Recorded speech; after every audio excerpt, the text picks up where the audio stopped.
विठ्ठल सहकारी साखर कारखाना लिमिटेड गुरसाळे या सहकारी साखर कारखान्यावर NCDC बँक नवी दिल्ली यांच्याकडून 347 कोटी 67 लाख रुपये हे कामगार, व्यापारी व इतर देणे देण्यासाठी बँकेने कर्ज रूपाने कारखान्याला कर्ज दिले होते, परंतु यातील रक्कम कुठे आणि कशी वापरली गेली याची माहिती अद्याप विठ्ठल सहकारी साखर कारखान्याच्या प्रशासनाने दिली नाही.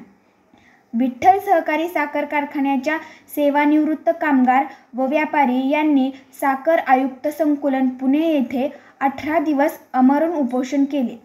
या उपोषणामध्ये सेवानिवृत्त कामगारांना कर्मचारी फायनल पेमेंट ग्रॅज्युटीच्या 50% रक्कम अदा करण्यात आली, परंतु कामगारांचे 27 महिन्यांचे थकीत पगार, प्रायव्हेट फंड, रिटेशनल अलाउन्स, 14% वाढ, 15% पगारवाढीतील फरक, बोनस यातील कोणतीही प्रकारची रक्कम कामगारांना अदा करण्यात आली नाही. तसेच एकच व्यापारी संतोष भालेराव यांना 15 लाख रुपये एवढी रक्कम देऊन पुढील रक्कम आपण बैठक घेऊन पूर्ण करू असे आश्वासन दिले.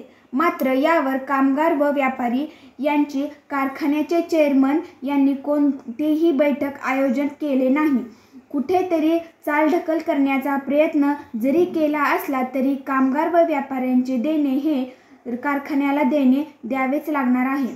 आज पंढरपूर येथे महाराष्ट्र राज्याचे सहकार मंत्री बाबासाहेब पाटील हे महाराष्ट्राचे आराध्य दैवत समजले जाणाऱ्या पांडुरंगाच्या दर्शनाला आले होते. त्यावेळी विठ्ठल सहकारी साखर कारखान्याची सेवानिवृत्त कामगार व व्यापारी यांनी सहकार मंत्री बाबासाहेब पाटील यांची भेट घेतली व यावर लवकरात लवकर तोडगा निघावा व आम्हाला न्याय मिळावा यासाठी बाबासाहेब पाटील यांच्याकडे विनवणी केली. सहकार मंत्री बाबासाहेब पाटील यांनी कामगार व व्यापाऱ्यांना आश्वासन दिले की लवकरात लवकर यावर तोडगा, योग्य ती उपाययोजना व कारवाई करण्यात येईल व कामगार व व्यापाऱ्यांचे देणे देण्यासाठी आम्ही प्रयत्न करू असे देखील आश्वासन दिले.